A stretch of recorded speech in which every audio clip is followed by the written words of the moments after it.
Good morning again, YouTube. This is Los Angeles Prepper here, and I know that some of you have kids, so I wanted to just do a short, try to keep it short, video of how to get your kids involved in prepping. In case you haven't figured this out from watching my video, I feel like I'm a little immature. I don't know if that comes off in the videos so much. I know sometimes I kind of talk like a teenager and say like and whatever too much, things like that, but for better or for worse, I don't know if I'm as mature as a 35-year-old man is supposed to be, but that's okay. I do all right in life. But with that being said, I'm going to try to tap into my inner child, and I'd be curious to hear how old you feel you are. I swear, I feel like I'm like a 20-year-old kid. I really do. I'm in school. I'm kind of like doing homework all the time. I'm hanging out with a bunch of 20-year-olds at school, and it's just kind of hard to feel like a grown man. I don't know how grown men are supposed to feel. They're supposed to be, stressing about work and family and kids and wives and stuff like that, but or a wife anyways. But unless you live in Utah, and I'm not going to judge, you know, or maybe you even practice a religion that asides Mormonism that supports multiple wives, and if that's how you live your life, I'll try not to judge. But I'm getting off track. So I'm going to tap into my inner child, and I'm going to try to, which I don't think is really that necessary for this video, but I'm going to talk about some things that you can get your kids involved with to make, better preppers out of them. And to be honest, you really don't have to put the prepping spin on it, so to speak. And I'll kind of get into that. So number one, and I have 11 things here. I'll try to kind of move through them quickly. Number one, being frugal. Being frugal is such an important life skill. Really ties into prepping because we all know you can spend as little or as much money as you want on prepping. You can kind of spend indefinitely on prepping. So teaching your kids, the value of a dollar, how to find a deal, how to wait until something's on sale, how to shop around, how to do a little research. And with that, the difference between being frugal and being cheap. When the shit hits the fan and the stores are closed, you don't want a bunch of cheap crap. You want a bunch of quality gear that's going to last. So teaching your kids that just because something is cheap doesn't mean it's better can really be a valuable lesson. Number two, basic repair. Whether it's repairing their bike, repairing something around the house, working on the car. Kids love to learn stuff. Bless their hearts. It's one of my favorite things about kids is that they're like sponges. The world is just an amazing place to them, and they just want to learn everything and do everything and talk about everything. And I always felt that school and society really takes the child, which is this like tree that's just trying to grow in this amazing, beautiful way, and it like cuts this branch and it cuts that branch and says, you've got to sit down all day and you've got to do this for this many hours, and you only get to play outside for this many hours a day, and we can only eat at these times of the day, and we only go to the park on the weekends, or whatever it is. We're always trying to get our kids to fit into this mold of what society is. So kind of getting off topic, but basic repair. How to repair things is a super valuable skill for a prepper. Number three, firearms, hunting, weapons. Um, doesn't have to be all of the above. Doesn't mean you have to take your kid out and show them how to shoot a 12 gauge shotgun. But even like an air rifle, my dad has an air rifle, and one thing that kind of brings us all together during the holidays is we'll just plink with the air rifle, in the backyard, and just put up some steel targets. We'll put up some chalk, like little pieces of chalk, like that big. At 25 yards, not a big deal, or 20 odd yards, maybe not even 20 yards, but like 10 yards with the air rifle, 30 feet or something. And we'll just go out there and plink. It's super fun. Are we going to be hunting, or are my folks going to be hunting for squirrels in their backyard? No, they like squirrels. I don't think they're going to be eating any squirrels, but if your kids have any sort of interest, if you're prepping, you probably are okay with firearms and using them responsibly and such. If for whatever reason, firearms aren't a big part of your life, or for whatever reason they're not a big part of your kid's life, I would definitely recommend thinking about introducing them to it. You know, I was introduced to the air rifle growing up with my dad. Um, I know, and then I went to scout camp when I was a little older. Learned how to shoot a 22 when I was like 12 or 13 or something. Along with my other scouts, when I was a little bit older, I think 15, I learned how to shoot. Barely learned how to shoot a 12 gauge. I'm an awful, at least skeet shooting. Skeet shooting is a tough thing to learn how to shoot when you're, I don't know, when you're kind of limited on ammo. I didn't go into camp with enough money to really practice enough, which is crying shame. Cheap ass parents, But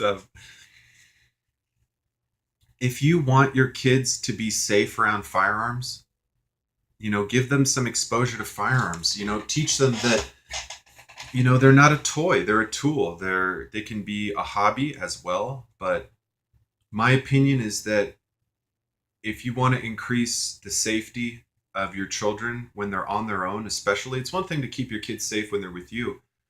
But the true test of a parent, of course, is what do your kids do when they're on their own? Do they make good decisions for themselves when they're not being supervised? And imagine they're at a friend's house and their friends like, oh, let me show you my dad's gun or something. If your kid has firearm trainings, even a little bit of firearm familiarity, they're going to know things like, hey, um, first of all, this gun should be locked. It's not safe for us to quote unquote play or to handle this firearm without an adult. And, you would hope that your kid would take some effort to say, you know, let's leave it. Let's close the room.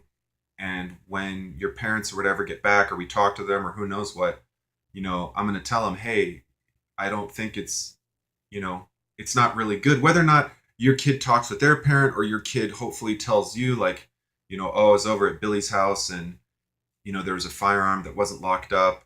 And maybe they don't have to be locked up in the state where you live. I'm not trying to teach you to have your kids like rat on their friends and stuff. But the point is, the more familiarity that they have with firearms, I think the better it's going to be for them, just in the long run, even if they don't ever want to own firearms in their future, just having that understanding of, that you can enjoy them and have fun with them, but they are a serious thing as well, I think is good.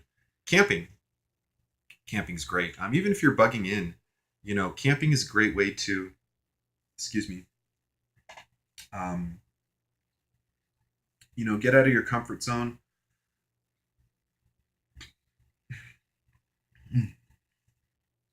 Sorry. It's a great way to turn off the screen. Get out of nature. Camping will give you an appreciation for the shower, for running water, for, being able to wash your hands without, just everything. It's really, we're going to be living a lot less quote unquote civilized life when the shit hits the fan. So camping is kind of like practice for that. Even if you're bugging in things like how you cook, how you go to the bathroom, how you conserve your resources, how you don't have refrigerated stuff all the time. It's all kind of like light practice for that, and goes along with number 5, the outdoors. Let me do a quick check on time here. 8 minutes. Okay, so I'll try to wrap this up in under 15 minutes. The outdoors, get your kids outdoors, great for so many different reasons, from personal fitness to anxiety relief to, building on the camping stuff, building on, kind of the hunting stuff. Just so many awesome reasons to get outdoors, gathering wild edibles, knowing your town, like I was just talking about in a previous video, just endless reasons that you should be dragging your kids outdoors if they're not into it already. And let me tell you what, if your kids aren't a big fan of the outdoors right now, help them along a little bit.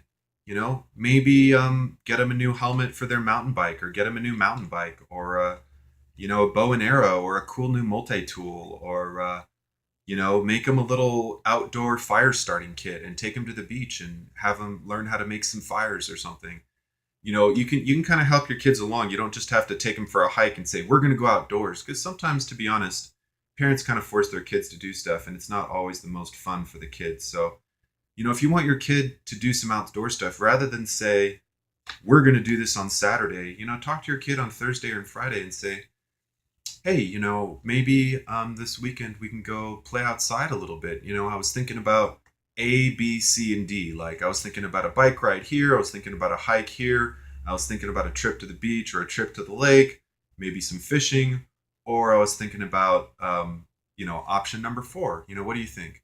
When you empower your kids and you give them just a little bit of choice in how they spend their time and how they spend their energy, they're going to be so much more committed. They're not going to complain as much. They're going to be more motivated to like research it and to get their stuff together. Or say, if you tell them, look, we can go to the store, or we can go to Big Five or something, and maybe pick out something that'd be fun to use this weekend, whether it's a kite, whether it's a frisbee, whatever it is.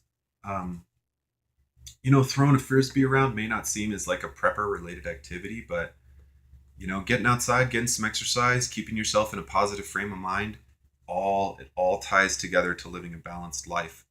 Number 6, gardening. Obvious reasons. I used to garden when I was a kid with my dad, growing feijoas and strawberries and tomatoes, and I loved it. Breaks my heart. I'm in an apartment now, and if you guys know some plants that grow good in some low light conditions in an apartment, let me know. I've had a few good recommendations. I need to get back to somebody about my address for some amaranth. Um, so gardening, get into some gardening. Cooking. Cooking is great. Skill for kids. If your kids are complaining about, what's for dinner, or I don't like this, get your kids involved in cooking. Say, hey, you want to make some pizza? Let's make some pizza. You want to make whatever? Let's do it. Teach them about preparing ingredients, about how ingredients last, about what things go with each other. That you can take a little bit of meat and some potatoes and a few vegetables, and make a stew. And it doesn't have to be a couple spices. It doesn't have to be a big ordeal. Get your kids involved in the kitchen, and it's good times. Shopping. Not talking about like t-shirts and stuff, like grocery shopping, but maybe shopping in general. Maybe you're thinking about prepping and you're going to buy a generator, and maybe you have a 10-year-old kid or an 8-year-old kid, and it didn't even cross your mind to have your kid help you do generator research. But I tell you what, I challenge you, no matter how old your kids are, give them a task, give them a project. They love it. They just want to be important. They want to be valuable. They want to contribute to the family. Your kid will do, within reason, almost anything if you ask of them. If they're not in a little being a brat stage in their life, and even if they are, get your kids involved with what you're doing.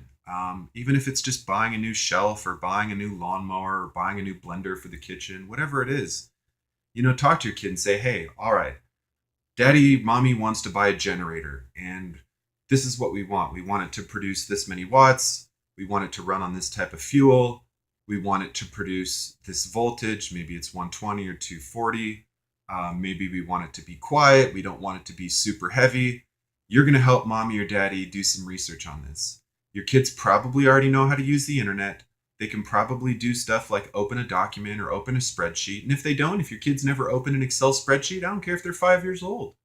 Trust me, they're going to be using Office in the future. I'm not saying park your kid in front of a computer, 40 hours a week, but have your kid help you put together a spreadsheet. Or if you're looking for like a cheap place to buy ammo online, help your kid find you some free shipping deals or whatever. But get your kids involved in comparison shopping and doing research, so that the next time your kid's like, Daddy, I want a new computer, instead of saying, well, you can save up for it, or well, Christmas is coming around the corner, say, well, let's talk about this. Why do you want a new computer? What kind of things are you looking for in your new computer? What kind of budget are you thinking about? Whether it's Santa, whether it's his savings, whether it's mommy and daddy are going to pay for it, whatever it is. Um, help teach your young child, or whatever age they are, how to kind of take ownership of where they want their life to go. And if you're a parent, you're probably doing a lot of this stuff already, but I'm just kind of giving you my take on it. Number 9, personal development.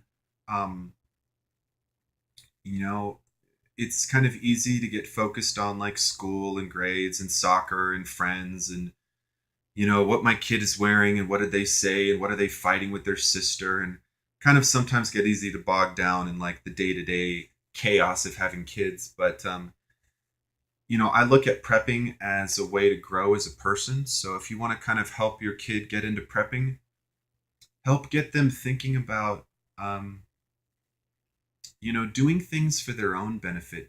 Kids so often do things for their parents. Look at what I did. Are you, look at what I painted, look at what I made, look at what I figured out.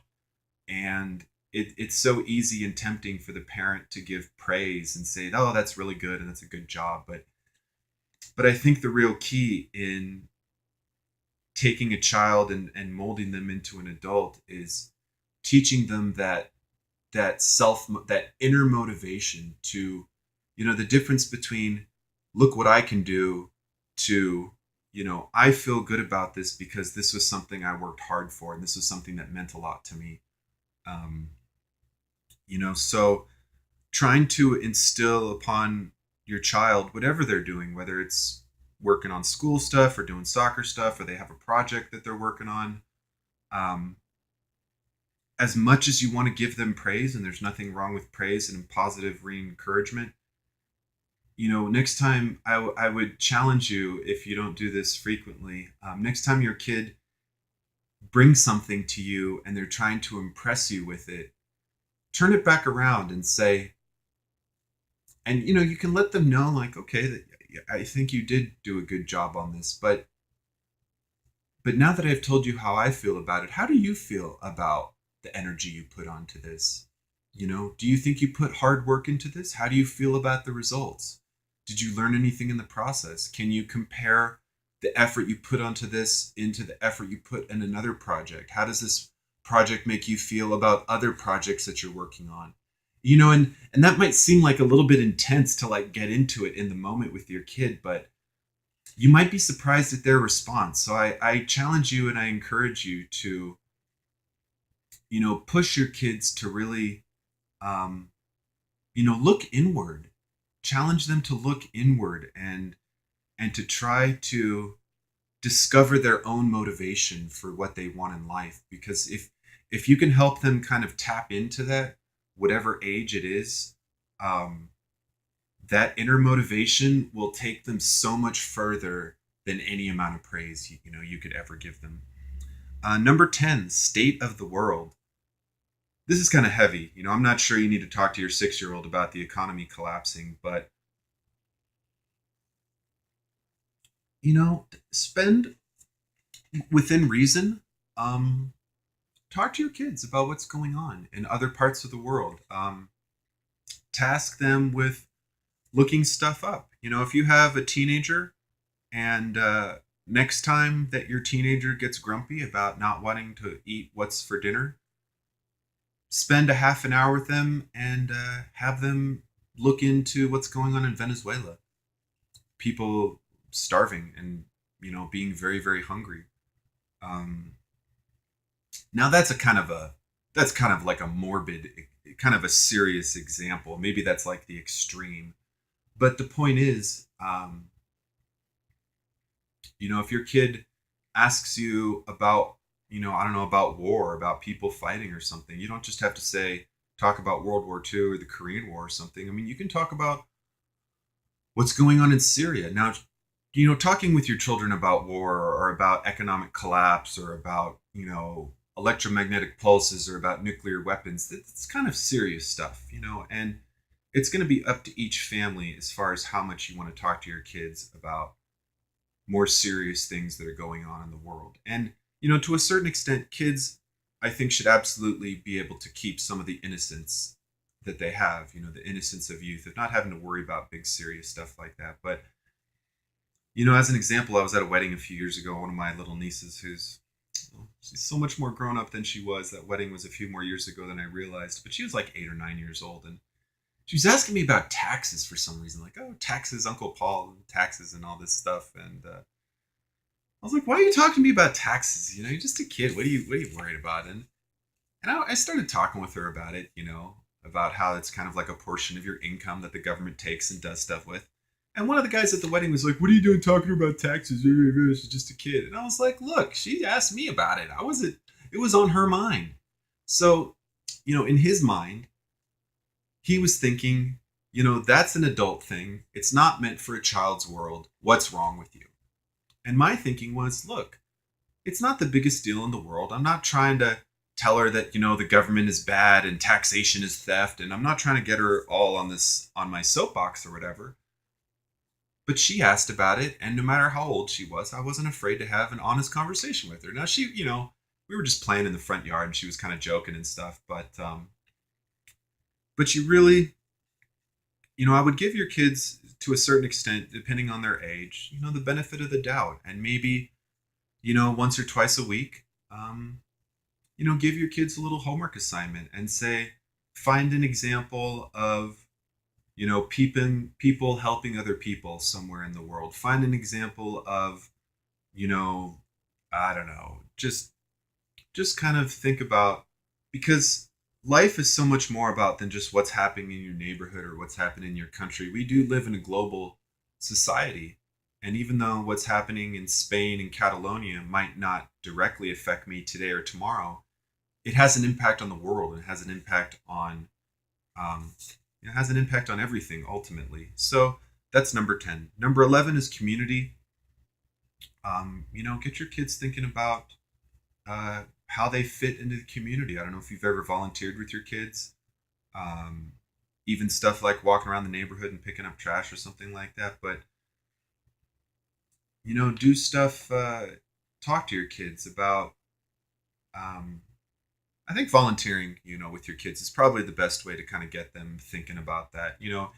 It can be challenging, and parents are worried about safety a lot. So it's not like you want to just kind of be introducing them to every stranger that comes down their path or something. But, start talking to your kids about community and how they fit into the area at large, or just ask them questions like, if you were rich and you could buy anything you want for other people in the neighborhood, what would you buy them? What would you do for people around you? Just, see what they say. So this video got probably a little bit longer than I wanted to, and I'm sure if you're a prepper, you're probably trying to get your kids involved, at least it's somewhat in prepping. But I'd love to hear what you think about some of the ideas that I had. Like, comment, subscribe, and I'll see you next time.